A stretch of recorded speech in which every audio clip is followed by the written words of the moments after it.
어떤 양반 댁에서의 일이다. 늙은 대감이라는 게 주책도 없지 종년을 시켜 이부자리를 펴러 들여보내면 매번 그냥 돌려보내지 않는 눈치다.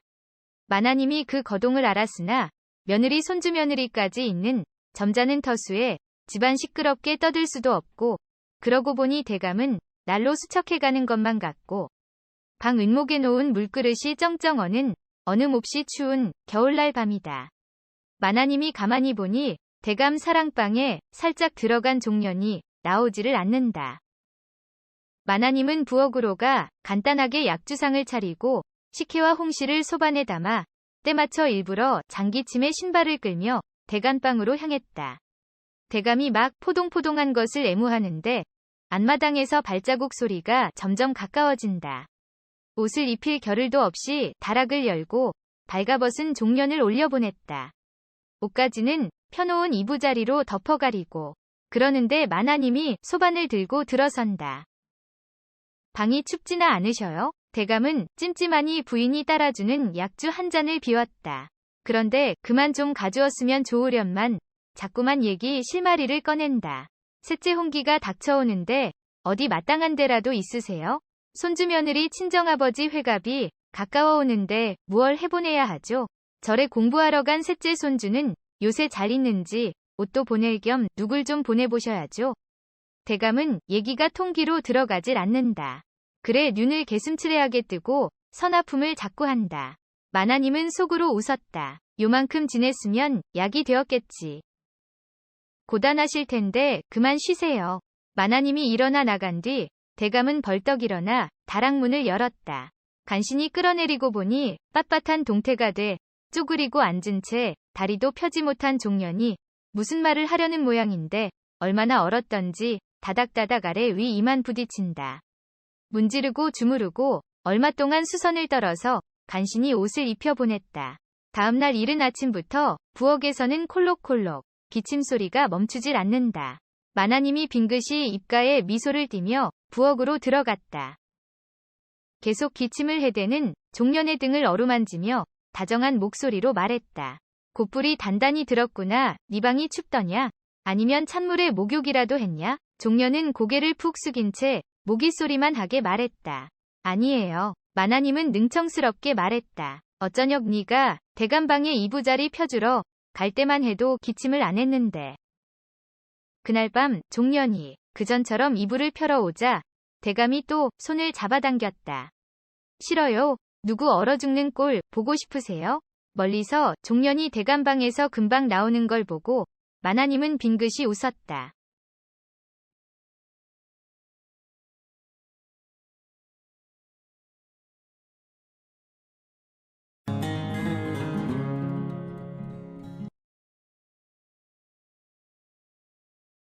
이송은 엄부 밑에서 자란 점잖은 선비다. 과거 볼날이 두어 달 남았지만 일찍이 한양으로 올라가 작은아버지 집에 머물며 마무리 공부를 하려고 담보찜을 지고 집을 떠났다. 엄격한 집안에 틀어박혀 공부만 하다가 확 트인 바깥 세상으로 나오자 훨훨 날아갈 것처럼 발걸음이 가벼웠다. 세제 아래 주막에서 두 다리 쭉 뻗고 탁배기 두 병을 마시고 나자 온 세상이 자기 것처럼 보였다. 산자락에 해가 남아있어 세제를 넘기로 했다. 빨리 한양에 가고픈 마음에 발길을 재촉했지만 세제는 높았다. 금방 해가 떨어졌다. 세제 아래 골짜기에 불빛이 하나 보여 숲을 헤쳐 조그만 초가집에 다다르니 하얀 소복을 입은 여인이 나왔다. 혼자 사는 집이라 재워줄 수 없습니다. 그 말에 이송은 와들와들 떨며 살려주시오, 부인. 여기서 쫓겨나면 오늘 밤 생명을 부지할 수 없습니다. 여인은 한숨을 토하더니 안방을 이송에게 내어주고 자신은 장지문을 사이에 두고 윗방으로 갔다. 얼었던 몸이 녹고 나자 이송의 가슴이 쿵쿵 뛰기 시작했다. 여인의 숨소리까지 뚫어진 장지문 사이로 들려오자 혈기방장한 19 이송은 문을 박차고 윗방으로 들어갔다. 또 한 번 살려주시오. 이대로는 밤을 지새울 수가 없습니다. 바로 그때 철썩 이송의 뺨에 불이 났다. 여인은 은장도를 뽑아 자신의 목에 댔다. 내 몸에 손을 대면 나는 목숨을 끊을 것이오. 안방으로 돌아온 이송은 냉수를 들이켜고 나자 술이 깼다. 회안에 몸부림치며 벽에 이마를 찢던 이송은 단보찜 끈을 풀어 마당에 나가 감나무에 목을 맸다. 그런데 쿵 땅바닥에 엉덩방아를 찍고 말았다. 이 무슨 짓이오? 사내 대장부가 그깟 일로 부모에게서 받은 목숨을 끊다니. 그녀가 낫으로 줄을 끊었던 것이다. 동이 트기도 전에 이송은 그 집을 도망쳐 세제를 넘었다. 하루 종일 땅만 본 채 길을 걸으며 이송은 자괴감에 몸을 떨었다. 또 날이 저물어 충주 나루터 외딴 주막에 보따리를 풀었다. 초겨울이라 객방은 텅 비어 이송 혼자 유숙하게 됐다. 저녁상을 받자 우람한 덩치의 주막집 남자가 주모에게 나는 강 건너 오간의 상가에 가네. 거기서 밤을 새우고 내일 아침 출상하는 거 보고 올 것이야. 하며 나가자 주모가 삽자까지 따라 나가며 추운데 곧불 들지 않게 조심하시오. 인사를 하고 돌아왔다. 저녁상을 물리고 호롱불에 책을 펴 들었는데 손님 계시오? 주모가 시키지도 않은 술상을 들고 들어왔다. 이송이 사양하자 주모는 갖은 교태를 부리다 호롱불을 끄고는 치마를 벗고 이송을 껴안았다. 이보시오. 이게 무슨 짓이오. 빨리 나가시오. 바로 그때 꽝 문을 박차고 들어온 건 상가에 간다던 그녀의 남편이었다. 내년의 꼬리를 이제야 잡았구나. 칼날이 번쩍이고 객방은 피바다가 되었다. 손님, 참으로 훌륭하십니다. 피 묻은 칼을 닦으며 남자는 이송에게 고개를 숙였다. 2달 후 급제를 한 이송이 금이환향길에 세제 아래 그 여인 집에 들렀다. 그녀는 소복을 벗고 평복 차림이었다. 남편의 3년상이 끝난 것이다. 당신은 2번이나 내 목숨을 살렸소. 당신이 아니었으면 나는 충주 나루 주막에서 객사했을 것이오. 이송은 그녀를 데리고 고향집으로 내려가 꽃피고 새우는 봄에 혼례를 올렸다.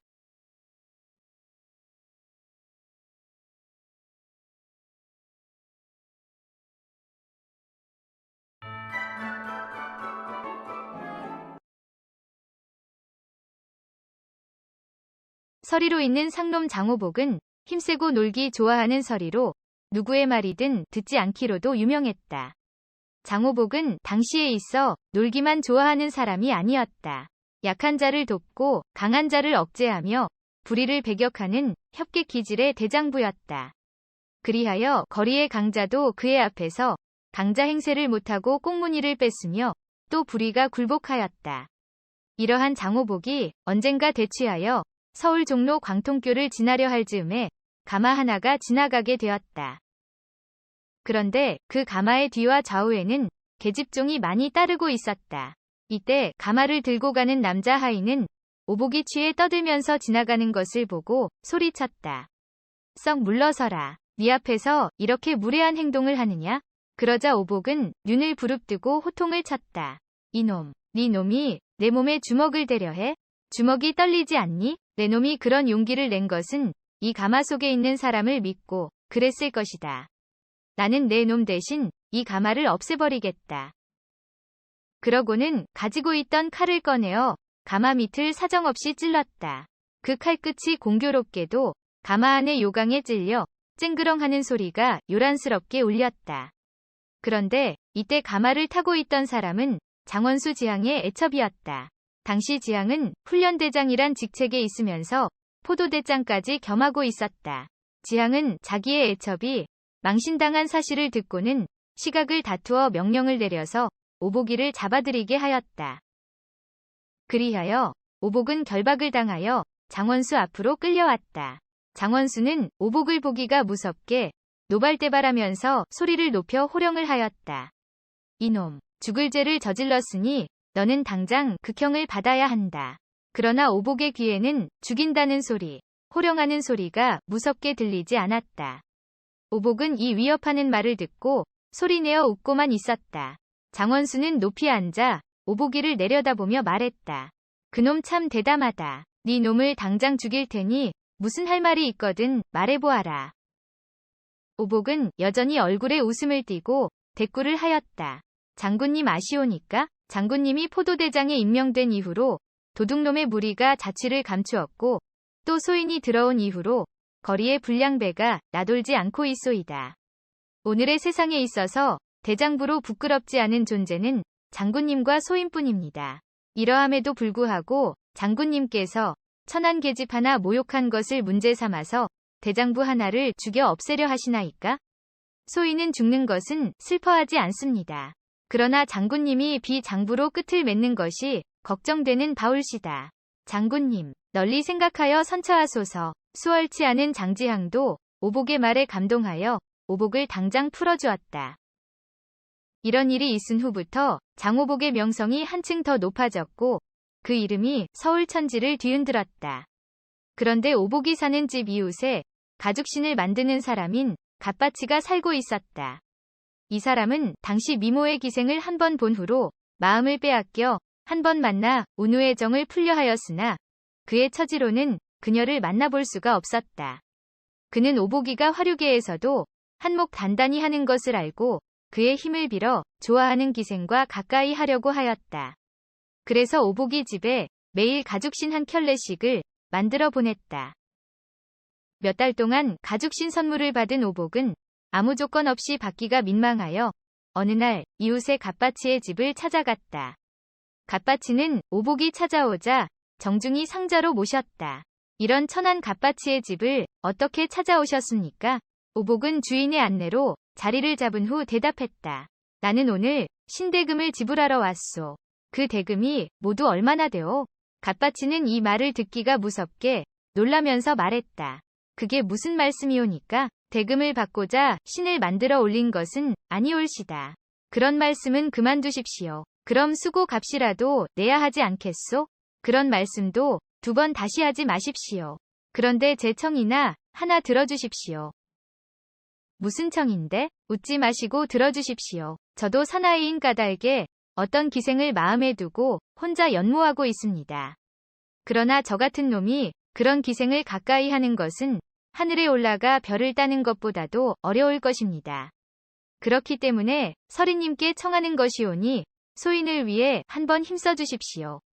오복은 이 말을 듣고 얼굴에 웃음을 띠면서 말했다. 그 기생은 서울의 명기인데 들어줄까? 어디 좀 생각해보지. 오복은 일단 돌아갔다. 이러한 일이 있은 후 오복은 어느 날 갓바치를 불러놓고 다음과 같은 개교를 알려주었다. 내가 이런 개교를 생각했는데 이것이 적중될지는 모르겠소. 하여간 대담하게 실행하면 성공할 것 같고 그리 못하면 실패의 고배를 마시고 말 것이오. 들어보오. 내가 내일 그대가 사모하는 기생집에 있을 것이오. 그 자리에도 여러 사람의 오입쟁이가 상당히 모여 있을 것으로 생각되는데 그때 그대는 천하의 불황자 형색을 하고 와서 사람을 죽일 듯한 기세로 장오복 이놈 여기에 있지 하고 달려 들어보오. 그리하면 나는 그 소리를 듣고 뒷문을 박차고 도망가겠소. 이때 오입쟁이 중의 하나가 장오복을 보면 어찌하려 하는 것이오? 하고 묻거든 그대는 장오복이란 놈은 거리의 호랑이 같은 존재이므로 죽여 없애고자 찾아온 것이라고 당당하게 대답하오. 갓바치는 오복이 일러주는 계책을 그대로 연습하면서 그날 하루를 보내고 다음 날이 오기를 애타게 기다렸다. 약속한 날 갓바치가 기생집의 문을 박차고 들어가 오복이 시키는 대로 하자 오복은 혼비백산하는 신용을 하며 도망쳤다. 오복이 도망가는 것을 본 오입쟁이들은 이구동성으로 떠들어댔다. 오복이도 무서워하는 사람이 있는 모양이다. 그래서 기생의 집은 갓바치의 동무대가 되었다. 이때 갓바치는 그 기생에게 이렇게 물었다. 오늘은 내가 그대의 집에서 자고 가려 하는데 그대는 어찌 생각하는가? 그 기생은 기다리고 있었다는 듯이 상냥하게 대답했다. 기다리던 분부이옵니다. 그리하여 갓바치는 그 기생과 긴 밤이 새도록 운우의 정을 나누었다.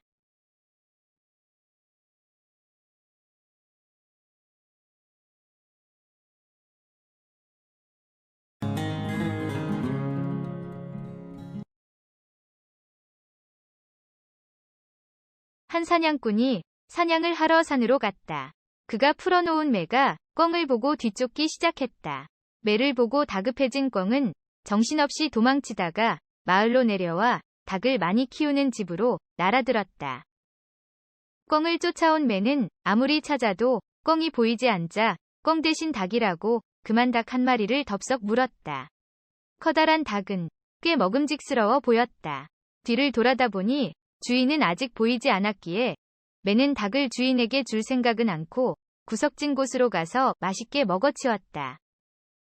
이것을 본 닭집 주인이 빗자루를 들어내리치자 매는 그 자리에서 그만 죽고 말았다. 바로 그때 매를 날렸던 사냥꾼이 들이닥쳤다. 아니, 매를 죽였잖아. 사냥꾼은 얼굴이 불그락푸르락해지며 소리쳤다. 이에 깜짝 놀란 닭집 주인은 크게 당황하며 사냥하는 매인 줄 모르고 우리 닭을 잡아먹기에 그만 하고 변명했다. 매가 닭을 잡아먹으면 닭값을 물어주면 될 것인데 애써 길들인 매를 죽이면 어떻게 해? 어서 물어내시오. 사냥꾼은 닭집 주인을 윽박질렀다. 하지만 알을 받아서 팔아 근근히 살아가는 닭집 주인에겐 그만한 돈이 있을 리가 없었다. 주인이 매값을 물어주지 못하자 사냥꾼은 그의 멱살을 움켜쥐고 관가로 갔다. 고을의 원님이 잡혀온 닭집 주인을 보니 가난한 사람인 것을 금방 알 수 있었다. 원님은 이런저런 생각 끝에 좋은 꾀를 생각해냈다. 원님은 매의 주인인 사냥꾼에게 물었다. 네가 사냥할 때 부리는 매는 무엇을 잡는 새냐? 꿩을 잡는 새입니다. 그래? 그 매의 값은 얼마나 나가느냐? 사냥꾼은 원님의 질문을 받고는 매값을 물어주려는 것으로 여겨 그 값을 매우 비싸게 불렀다. 그래? 그럼 솔개는 무엇을 잡느냐? 원님은 이번에는 사냥꾼에게 엉뚱한 질문을 던졌다. 솔개는 닭도 잡아먹고 개구리 같은 것도 먹죠. 사냥꾼은 별다른 생각 없이 그대로 대답했다. 그러면 솔개의 값은 얼마나 나가느냐? 솔개는 값이 없습니다. 혹시 약에 쓴다는 사람이 있으면 몇 푼 받을는지 모르겠지만요. 사냥꾼은 머리를 조아리고 말했다. 원님은 입가에 웃음을 지으면서 다시 솔개는 닭을 잡아먹고 매는 꿩을 먹는단 말이지? 하고 사냥꾼에게 물었다. 예, 사냥꾼은 공손히 대답했다. 그러면 너의 매는 닭을 잡아먹었으니까 매가 아니고 솔개가 아니냐? 그런데 솔개는 값이 없다고 그랬지? 원님의 말에 사냥꾼은 어이가 없었지만 아무런 대꾸도 하지 못했다. 원님은 결국 이렇게 판정했다. 그러니까 솔개값은 없다고 했으니 네가 닭집 주인에게 닭값을 물어주도록 하라. 사냥꾼은 매값을 받기는커녕 닭값만 물어주고 말았다.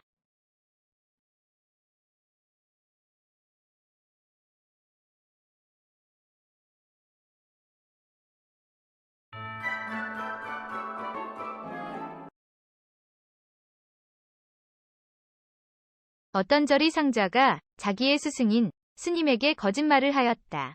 아랫마을에 사는 젊은 과부가 저에게 절들 안에 있는 감을 스님이 혼자 잡수시냐고 묻기에 그렇지 않고 모두 나누어 먹는다고 했더니 그 부인이 자기도 좀 달라고 하더군요. 이 말을 들은 스님은 대단히 기뻐서 감을 그 여인에게 보내주라고 명했다. 상자는 감을 모두 따서 자기 부모에게 바치고 또 말했다. 그 여인이 대단히 감사하다고 하면서 제를 올릴 때의 떡도 먹고 싶다고 하던데요.